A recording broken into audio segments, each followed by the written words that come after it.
capítulo 3, a partir do verso 14.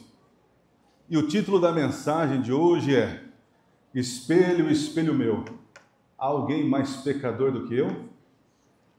Esta frase eu gostaria que você repetisse ao longo da mensagem. Espelho, espelho meu, há alguém mais pecador do que eu? Nós vamos ler a carta à igreja em Laodiceia. A partir do verso 14, na minha versão diz assim, Ao anjo da igreja em Laodiceia, escreva: Estas coisas diz o Amém, a testemunha fiel e verdadeira, o princípio da criação de Deus. Conheço as obras que você realiza, que você nem é frio nem quente. Quem dera fosse frio ou quente. Assim, porque você é morno e não nem quente nem frio, estou a ponto de vomitar da minha boca. Você diz: sou rico, estou bem de vida e não preciso de nada. Mas você não sabe que é infeliz, ser miserável, pobre, cego e nu. Acho que foi minha filha que escreveu isso aqui, tá? Que bom que você está prestando atenção. Que bom. Gente, rapidinho aqui, só vim para dizer para você que você pode baixar muitos conteúdos na nossa plataforma Minuto Profético Academy. Tem um link aqui embaixo. Você entra, se você nunca acessou, você se registra ali, coloca teu nome, teu e-mail e cria uma senha de acesso. Aí você vai no módulo materiais grátis e você pode baixar vários materiais, tá certo? E se você quiser adquirir o nosso curso Apocalipse Revelado, você pode adquirir lá com um preço promocional, tá bom? Deus abençoe você, continue com a mensagem, que eu tenho certeza que Deus está falando no seu coração e Deus vai continuar falando no seu coração. Aconselho que você compre de mim ouro refinado pelo fogo, para que você seja de fato rico. Compre vestes brancas para se vestir, a fim de que a vergonha de sua nudez não fique evidente, e colírio para ungir os olhos, a fim de que você possa ver. Eu repreendo e disciplino aquele que amo. Portanto, seja zeloso, arrependa-se. Eis que estou à porta e bato. Se alguém ouvir a minha voz e abrir a porta, entrarei em sua casa e cearei ele e ele comigo. Ao vencedor darei direito de sentar-se comigo no meu trono, assim como também eu venci e me sentei com meu Pai no seu trono. Quem tem ouvidos, ouça o que o Espírito diz às igrejas. Muito bem. Eu quero já partir de um pressuposto aqui. Qual é? A carta à igreja de Laodiceia é uma anomalia. Ela é diferente de todas as outras. No Apocalipse nós temos 7 cartas para 7 igrejas que existiam na Ásia Menor. E estas cartas, gente, é um ditado de Jesus. As cartas do Apocalipse é um ditado, é Jesus falando para João: João, escreve aí, primeira linha, letra maiúscula. E João então vai escrevendo, diferente a partir do capítulo 4, onde ele é transportado, né? Ele tem um êxtase profético e ele vai ao céu para poder ver as imagens. Então as cartas, elas são cartas pastorais e com aplicações proféticas. A ênfase das 7 igrejas, são as características da igreja cristã ao longo da história. Isso é uma aplicação profética. Agora, a interpretação é o que o texto diz sobre a igreja de Laodiceia que existia. Então, já vou quebrar um paradigma aqui. A carta de Laodiceia, ou melhor, o Apocalipse, ou melhor, a Bíblia não foi escrita para você nem para mim. As heresias e as maiores complicações hermenêuticas existem porque as pessoas pensam que a Bíblia foi escrita para ela. A Bíblia foi escrita para o seu primeiro leitor. Agora eu, pela graça, pela misericórdia, pela iluminação do Espírito Santo, eu leio a palavra e trago então aplicações para a minha vida. Percebe? A Bíblia tem uma interpretação, ela não tem várias. É claro que muitas vezes nós, limitados, não conhecemos a interpretação única e exclusiva e temos teorias sobre a interpretação correta. Mas eu acredito que, pela graça de Deus, Deus tem revelado conhecimento para que a gente entenda a interpretação correta. E isto é um trabalho de um dom, chamado dom de profecia. A igreja remanescente tem um dom de profecia, é o discernimento para compreender as Escrituras. Falaremos mais sobre isso à tarde. Então, quando eu olho para as cartas do Apocalipse, eu tenho que entender que ela foi direcionada para o primeiro leitor do primeiro século. E eu agora, buscando conhecer o primeiro século, o primeiro leitor, quem escreveu e de onde veio a revelação, agora eu aplico para a minha vida. Estão comigo? Ok? Beleza. Por que a carta de Laodiceia é uma anomalia? Porque quando você observa as 7 igrejas, você percebe que, de fato, ela é diferente de todas as outras. Existe na carta de Laodiceia elementos que não aparecem nas outras 6. E eu vou agora abordar alguns, tá? Vá para Éfeso. Na igreja de Éfeso, no capítulo 2, nós temos ali a revelação de Jesus Cristo. Todas as 7 igrejas, nós temos Jesus se revelando para a igreja local. É como se fosse assim, a revelação de Jesus é a solução para o problema da igreja. Você vai ver isso em todas as igrejas, exceto em Laodiceia. Por que exceto? Porque todas as revelações de Éfeso, de Esmirna, Pérgamo, Tiatiro, Sardes e Filadélfia, essa autorrevelação de Jesus para estas igrejas, você já tem no capítulo 1 de Apocalipse, quando João tem encontro com Jesus. E esse encontro, essa autorrevelação de Jesus para João, ela é inteira no capítulo 1. Só que quando João vai escrever as cartas, é como se Jesus pegasse parte daquela revelação que ele tinha dado para João e colocasse em 6 igrejas. Só que em Laodiceia não tem isso. Por exemplo, em Éfeso diz o seguinte: estas coisas diz aquele que tem o que na mão direita? 7 o quê? Estrelas. E que anda no meio dos 7 candeeiros. Por que esta carta não foi escrita para mim? Porque se fosse escrita para mim, ou para você, estaria assim, ó, estas coisas diz aquele tal, ao anjo da igreja do Novo Tempo em Ribeirão Preto, escreve. Aí seria para nós. E olha que interessante. Aquele que diz essas coisas segura 7 estrelas e anda no meio dos candeeiros. Quando a igreja de Éfeso ouviu isso, sabe o que ela falou? Amém. Só que eu e você, separado há séculos, em outro continente, outra cultura, a gente ouve isso, sabe o que a gente faz? Fala, misericórdia, o que é isso? Eu não sei. Percebe? Então, olha só, qual é o exercício que temos que fazer? Temos que ir àquele momento e entender. A igreja de Éfeso estava passando por um momento muito bonito. Qual era o momento bonito? O momento da pregação do evangelho, a igreja primitiva, pura. Só que, ao longo do caminho, perdeu o amor. Ela zela a doutrina, mas começa a amar mais a lei do que as pessoas. E ela se sentiu desamparada porque os apóstolos precisaram sair de Jerusalém. Eles não tinham assistência pastoral ali. Eles estavam se sentindo meio perdidos. Então, quando eles ouviram o presbítero da igreja, a palavra anjo aqui é o presbítero, é o líder, porque Apocalipse 1:3 diz assim, ó, bem-aventurado aquele que lê e aqueles que ouvem.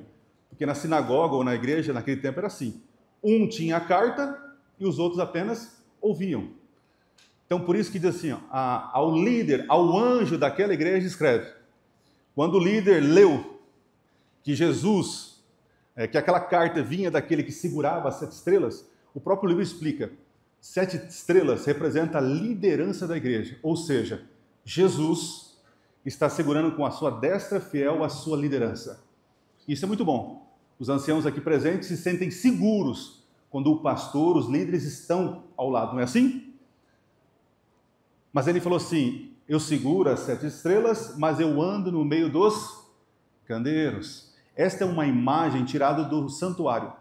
No santuário tinha, no primeiro compartimento, tinha a menorá, o candelabro, com 7 lâmpadas, lembra? E como não tinha bateria, não tinha energia elétrica, tinha que ser abastecido constantemente com o quê? Com azeite. Então tinha um turno de 24 horas, 24 anciãos, que iam constantemente observar as lâmpadas se tinha azeite, porque não podia apagar. Ou seja, assim como os sacerdotes estão velando, vigiando, cuidando para que as coisas funcionem, Jesus está no meio das igrejas, olhando e observando para que tudo dê certo. Então a igreja falou assim, amém. Jesus está nos segurando na palma da mão e constantemente está conosco. Percebe o exercício? E aí constantemente você vai ver agora em Esmirna, verso 8, capítulo 2, verso 8. Estas coisas diz o primeiro e último, que esteve morto e tornou a viver. Por quê? Esmirna estava sendo perseguida e muitos irmãos estavam morrendo. E Jesus fala assim, você vai passar por tribulações, pode ser que muitos morram, mas se você morrer, eu sou a ressurreição e a vida. Quem crê em mim, ainda que morra, viverá. Porque eu estive morto, mas tornei a viver pelo século dos séculos. É a solução para o problema para Esmirna, sim ou não? Sim. E assim por diante. Mas quando nós chegamos em Laodiceia, tem algo diferente. Tem algo que salta aos olhos. Já começa com uma autorrevelação que anteriormente não foi feita por Jesus. Por isso que eu digo para vocês, é uma anomalia na história do cristianismo. Lembra que eu falei para vocês que existe uma aplicação profética, que cada igreja representa um período, ou melhor, uma característica que a igreja ia se manifestando. Éfeso, a igreja da doutrina pura, mas começou a perder o amor. Pérgamo começa a flertar com o pecado. É um período em que o cristianismo está namorando com o império. Aí vem Constantino e faz esse acordo. Aí caímos na igreja de Tiatira. E aí a coisa começa a desenrolar. Para baixo, né? Ladeira abaixo. É um período em que a igreja começa agora a criar doutrinas pagãs, retira a palavra, persegue pessoas, e isso vai levando até a igreja de Sardes. A igreja de Sardes aqui é uma das piores. A igreja está totalmente caída ao pecado. E aí ressurge em Filadélfia, porque é o momento da reforma protestante, onde a igreja começa agora, abrem-se portas para a pregação do evangelho. Só que nesse avanço, nessa alegria que criam-se as sociedades bíblicas, a reforma protestante tira o poder da igreja romana. Só que aí caímos em Laodiceia. Era para melhorar, acabou piorando. Então vamos lá. Ao anjo da igreja em Laodiceia, escreva. Laodiceia significa povo julgado, ou povo do juiz. Seria coincidência? Em que período nós estamos? Nós, adventistas, cremos que está acontecendo o que nesse momento? Juiz de vivos ou de mortos? De mortos? Mortos, não de vivos. Quando será os vivos? Um pouquinho antes da volta? Alguém sabe quando vai ser? Não sabemos. Mas nesse momento, o meu nome, o seu nome, está passando? Pode passar, sim ou não? No livro do julgamento, sim ou não? Não. Por que não, pastor? Porque nós temos profecias ainda para se cumprir. Entende? Quando eu olho o cenário profético, ainda tem coisas que precisam se cumprir. Quando se cumprir Apocalipse 13, as uniões, decretos, saberemos que está perto da porta da graça. E aí, então, acontece rapidamente o juízo dos vivos. Então, calma. Ainda existe graça. Amém. Essas coisas diz o amém. Interessante. João está escrevendo em grego. Ele está escrevendo em grego. E aqui tem uma palavrinha que ele não escreve em grego. Porque se ele fosse escrever em grego, ele escreveria aletheia. Mas ele decidiu escrever amém. Por quê? Porque tem palavras, quando você pega de uma outra língua e vai traduzir para a nossa, para a sua, né? Para a sua língua materna, perde-se o sentido.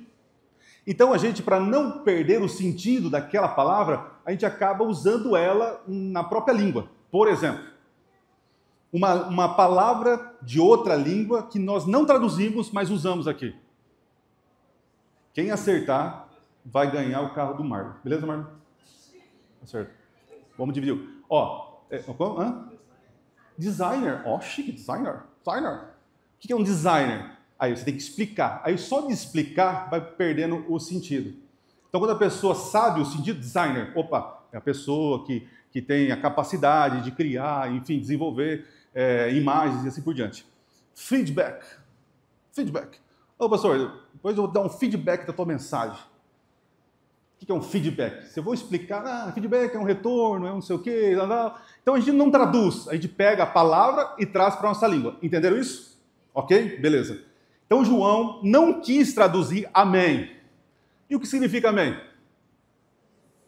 Você pensa que é isso, mas não é. Pode ser.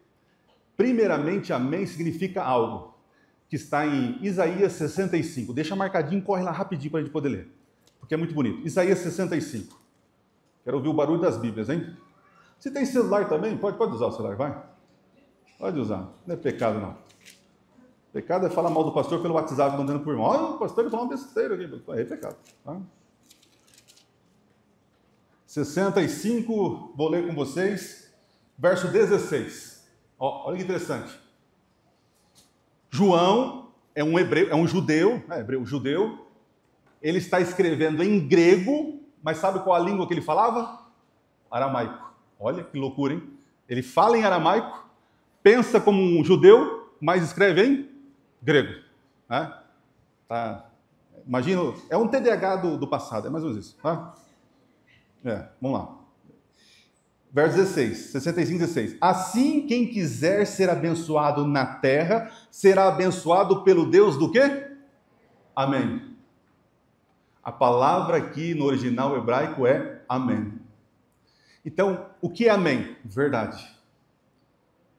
Pastor, mas aqui assim seja. Ok, mas primeiramente, amém significa verdade. Volta um pouco ao Apocalipse.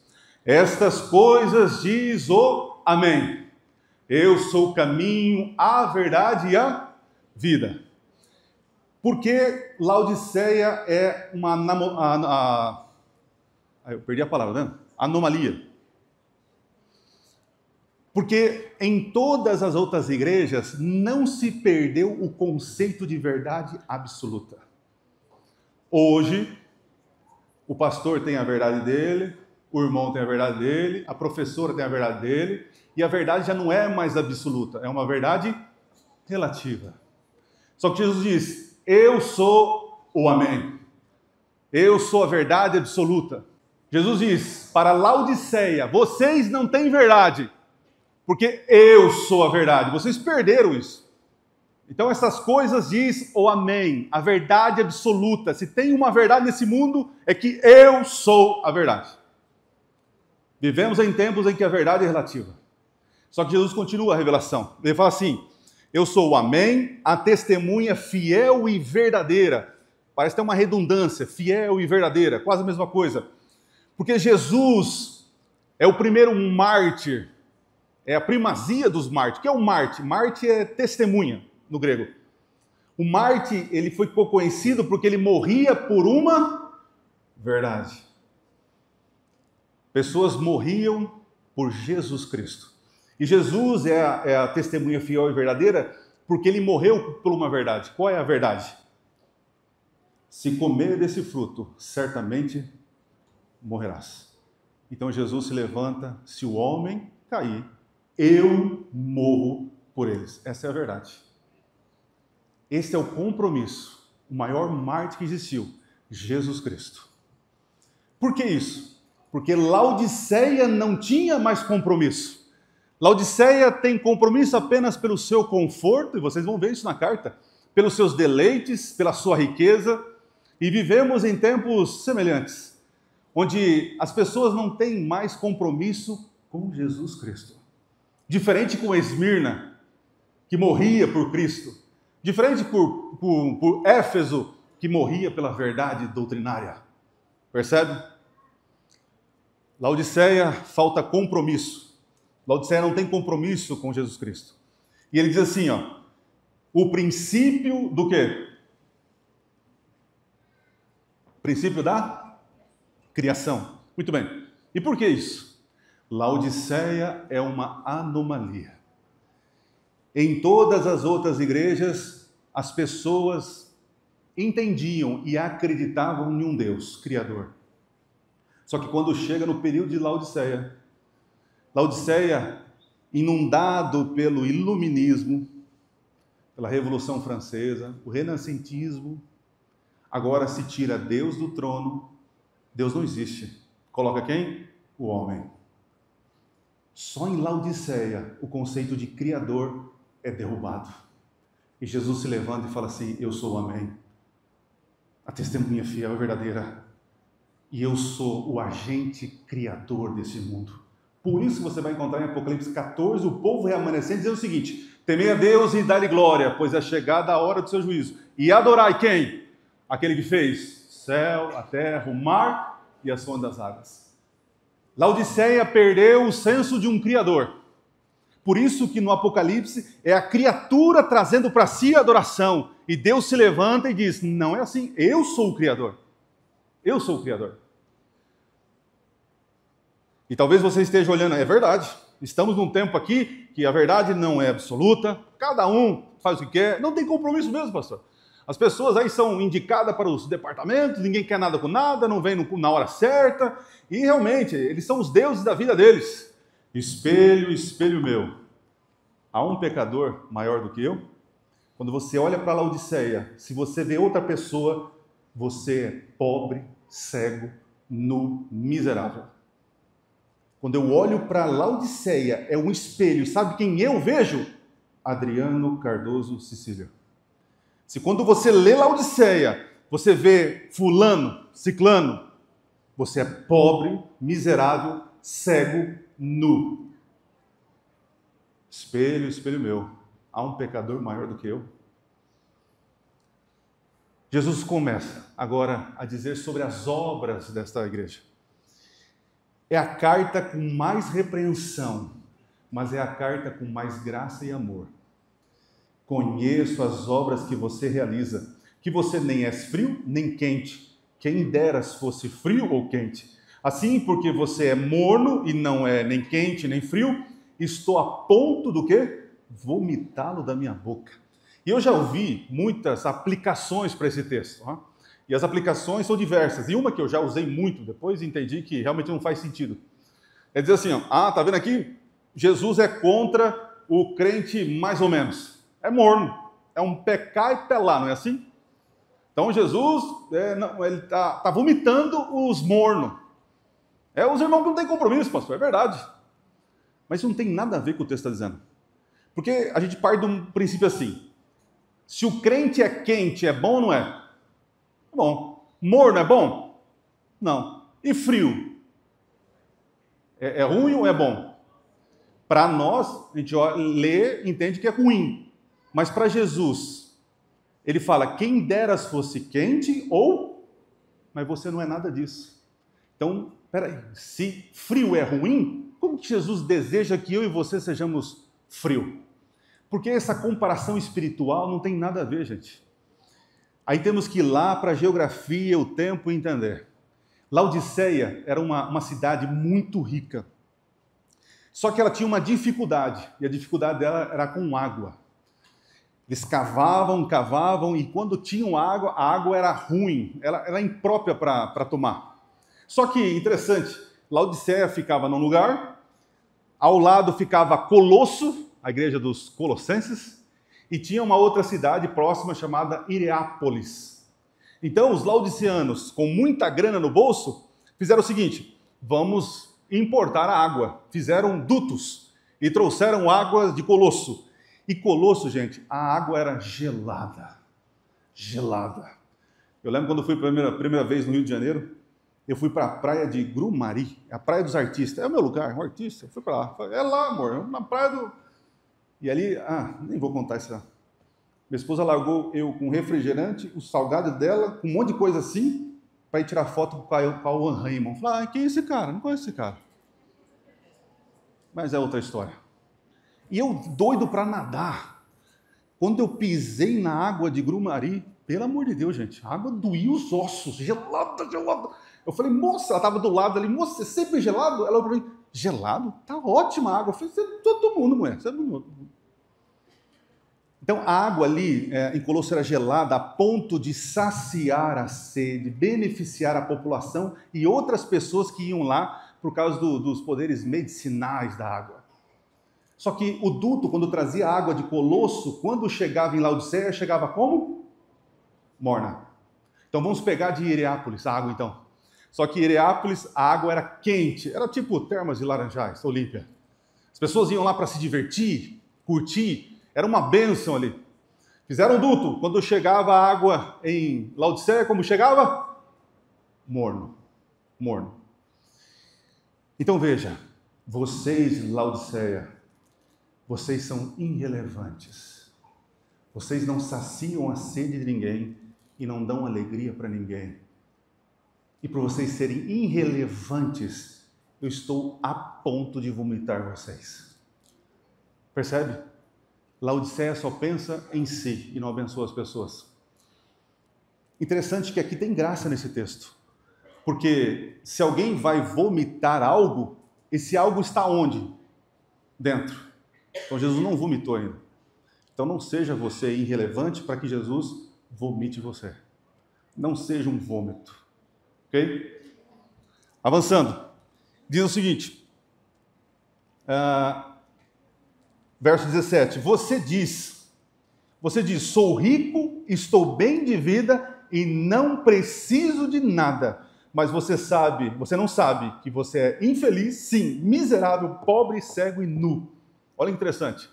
Na década de 60 houve um baita de um terremoto. Aliás, vários terremotos naquela região. Inclusive a cidade de Sardes ela foi destruída. Quando o Império foi socorrer essas cidades pelos terremotos, chegaram até a cidade de Laodiceia com o dinheiro do imperador para reconstruir a cidade. Sabe o que os laodiceanos disseram? Não precisamos de nada, nós temos grana. E é assim que é o cenário de hoje. Está tudo certo, eu estou bem. Não preciso de nada não. O pastor quer falar, não precisa de visita, não, está tudo certo. Não, está tudo bem, eu estou bem, não está bem nada.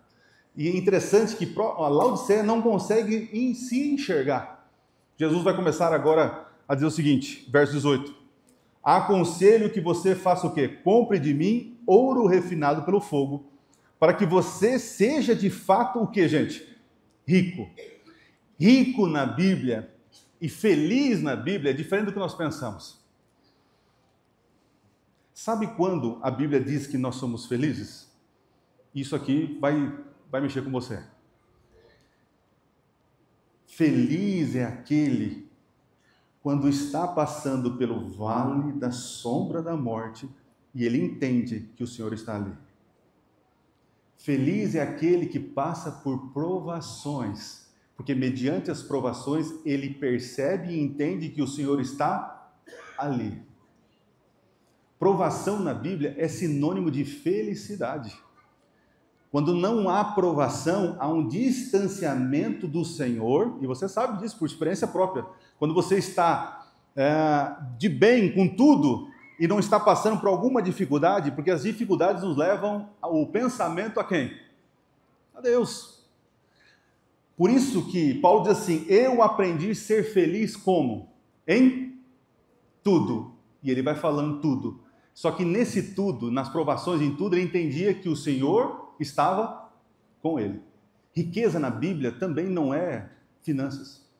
Riqueza na Bíblia é a presença do Senhor. Lembra de Jacó? O pacto? Se o Senhor estiver comigo, vai dar tudo certo. Eu não preciso de dinheiro. Eu sei que se o Senhor estiver comigo, é aquele verso, né? O Senhor, o Eterno é o meu pastor, de nada terei falta. Não no sentido financeiro, porque o Senhor sendo o Senhor da tua vida, você já tem tudo. Percebe? Vamos avançar. Estou chegando na montanha, tá? Depois a gente desce com tudo. Então diz o seguinte, verso, compres vestes brancas para se vestir, a fim de que a vergonha da sua nudez não fique evidente. Vocês sabiam que Laodiceia, naquele tempo, era a capital nacional da lã negra? Lã negra. Enquanto as pessoas tinham lã branca para vender, Laodiceia tinha lã negra. E a lã dela era brilhante. e cara, chique. Então Jesus fala assim, tira essa lã que você acha que está se vestindo e use as vestiduras brancas. Na Bíblia, no Apocalipse, vestiduras brancas é a justiça de quem? De Cristo, porque a sua são trapos de imundícias. Aí diz assim, compre vestes brancas, né, e colírio para ungir os olhos. E vocês sabem, Laodiceia tinha um produto, na verdade 2 produtos bem conhecidos na época, porque através da raspagem das rochas da cidade, eles produziam uma pomada, que era um cicatrizante, e também do pozinho, sabe o que eles faziam? Colírio. Colírio. Jesus fala mal do colírio deles. Vocês não estão vendo nada. Esse colírio não resolve nada. Vocês são cegos. Então compre de mim o colírio. Interessante que o colírio, para ver, isso é uma falta do Espírito Santo na igreja. A igreja está cega. Quer ver um exemplo? Tem muitas igrejas pelo mundo afora que têm na mão a palavra. Tem ou não tem? Leem e não entendem. São cegos. O que falta para compreender? Conhecimento teológico? É a ação do Espírito Santo, porque é o Espírito Santo que nos abre os olhos para compreender. E louvado seja Deus que nós adventistas entendemos, não somos melhores que ninguém, mas entendemos que o dom de profecia está entre nós. Não morreu em Ellen White. O dom de profecia acompanha a igreja até o fim dos tempos, amém? Ele que dá o discernimento para a gente compreender as profecias.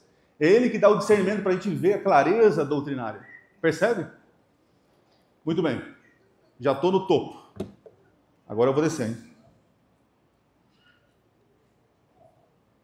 Agora olha só.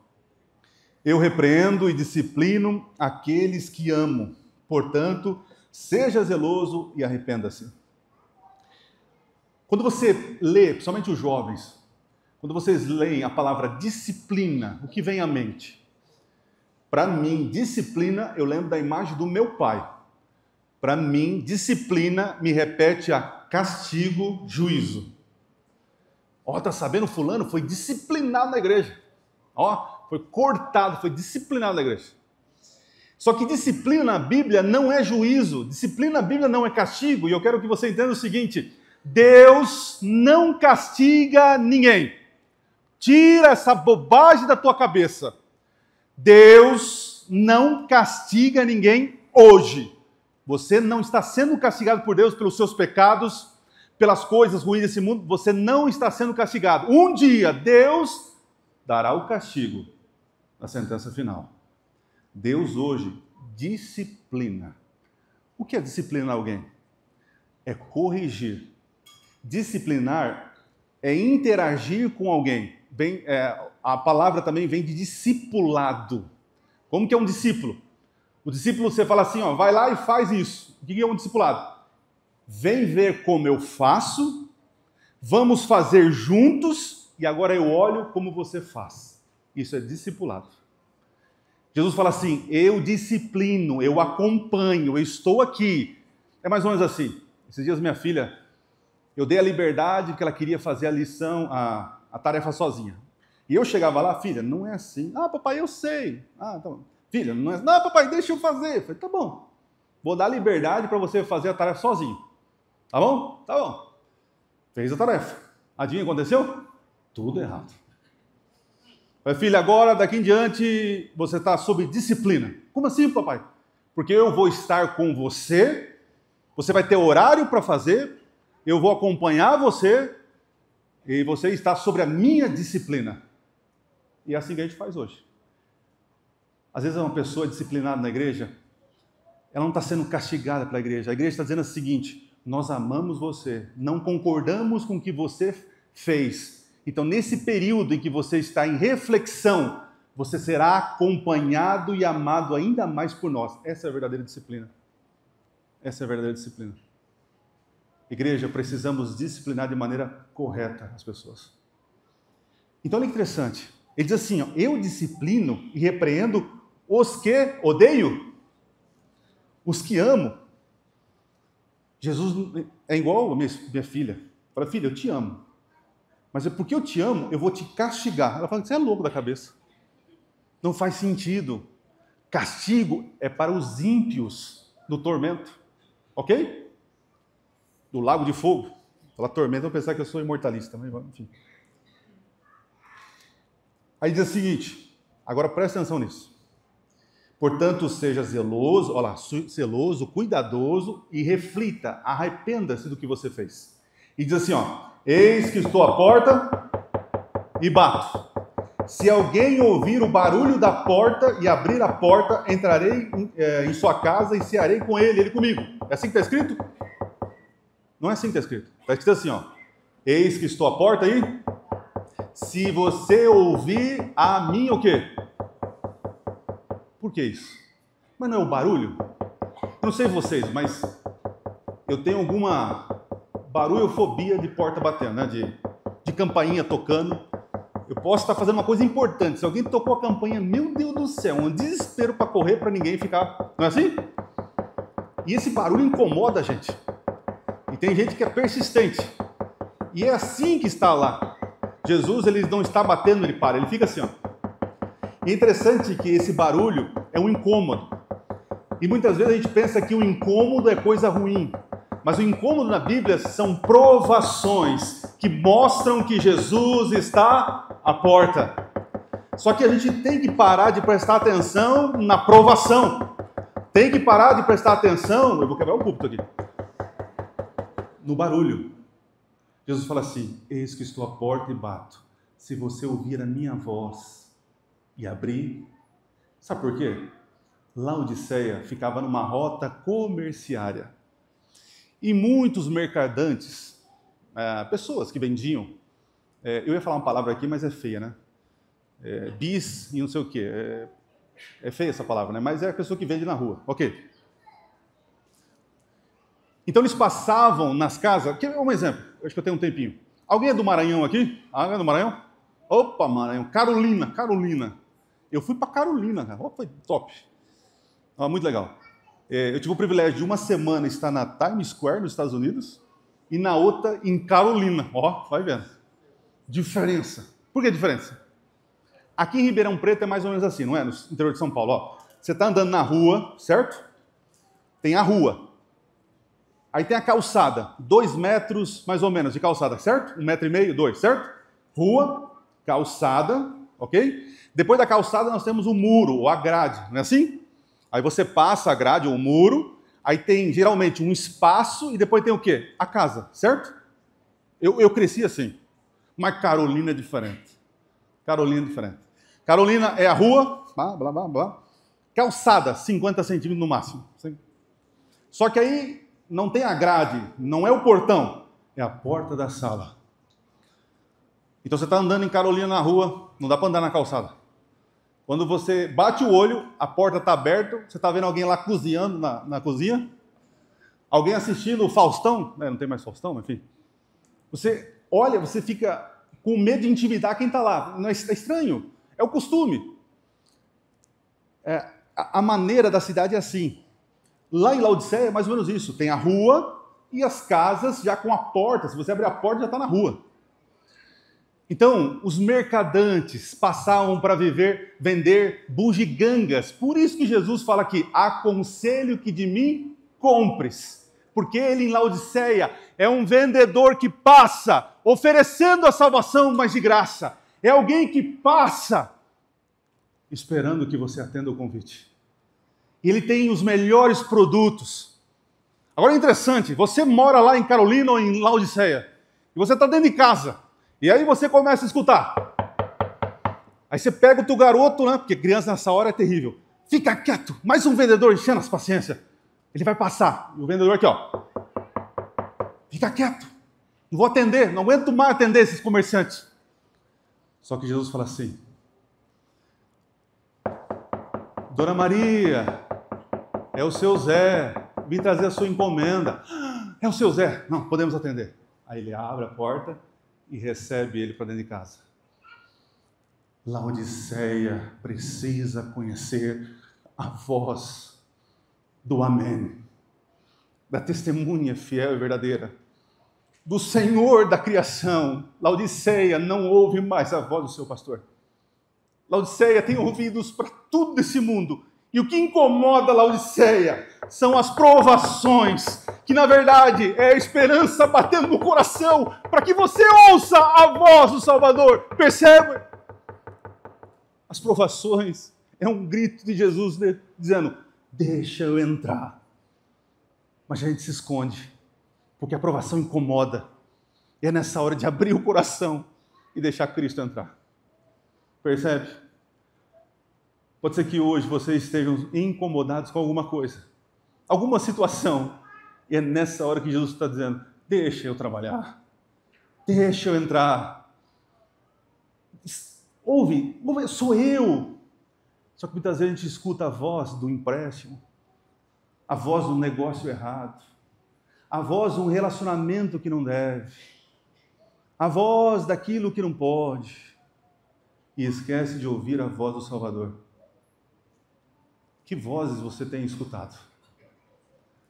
Laodiceia é uma anomalia, porque é uma cidade, uma igreja, no caso, totalmente pervertida, totalmente fora, totalmente sem compromisso.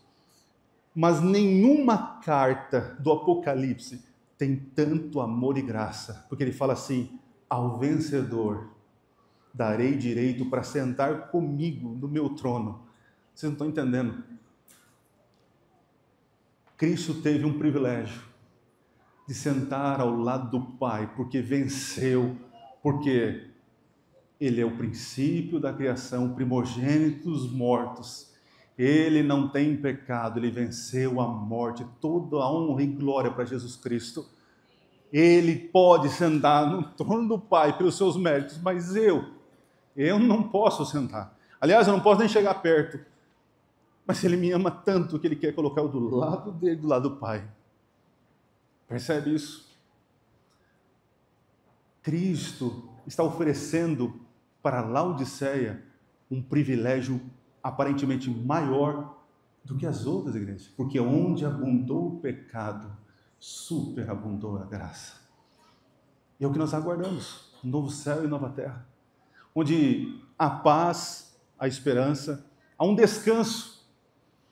Eu lembro quando, no início do meu ministério, eu cheguei numa cidade e um amigo meu falou assim: Adriano, tem uma pessoa que te conhece e quer muito que você faça uma visita para ela. Falei, vamos lá, estava de férias, mas vamos, ministério não tira férias. Quando eu cheguei na casa da Dona Terezinha, a Dona Terezinha estava passando por uma dificuldade. Qual a dificuldade? A mãe vegetando na cama quase um ano. O pai fazia alguns meses que estava também em dores na cama. Era um quarto, do lado do pai, do lado da mãe. Ela perdeu a família, o trabalho, tudo para poder cuidar do pai e da mãe. Vocês têm noção de dar banho nos dois todo dia, alimentá-los, limpá-los, estar ali presente? A vida dela foi para os pais ali. Então, quando eu cheguei naquela situação ali, ela me contou, conversou. Eu falei, ai, pastor, que bom que você veio. Faz uma oração para o papai e para a mamãe, que estão ali no quarto. Nossa, e olha, o papai, ele tá fazendo um barulho, ele está gemendo porque está com dor. Foi tirado já uma quantidade de água do pulmão, mas volta e ele sente dores horríveis e a morfina já não faz efeito. Então, assim, a gente vai entrar no quarto, você vai escutar o gemido dele, mas ele é dor. A mãe, ela só mexe os olhos. E eu entrei.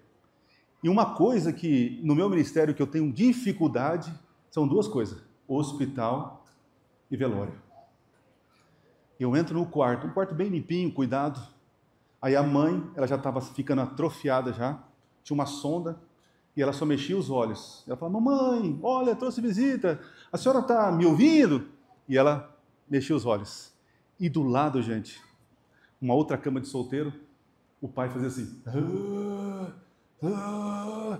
dor. E ele não conseguia, não tinha posição que ele ficasse, que ele tinha facilidade para respirar. E naquele momento ele estava de costas, assim, meio de bruço, e ele fazia um barulho, respiração pesada. Aí estava a cama da mãe, ela ficou no meio, o pai, eu estava à frente, o casal de amigos que me chamou e minha esposa. E ela falou assim, então, pastor, faz uma oração, né? Foi claro, Terezinha, vamos orar, mas antes deixa eu ler um salmo. Aí eu leio o salmo, o Senhor é meu pastor e nada me faltará. Ele me faz andar por pastos verdejantes e tal. E eu fui falando dessa promessa maravilhosa, que em Deus nós temos paz. E aí fui falando com ela, fechamos nossos olhos e orei.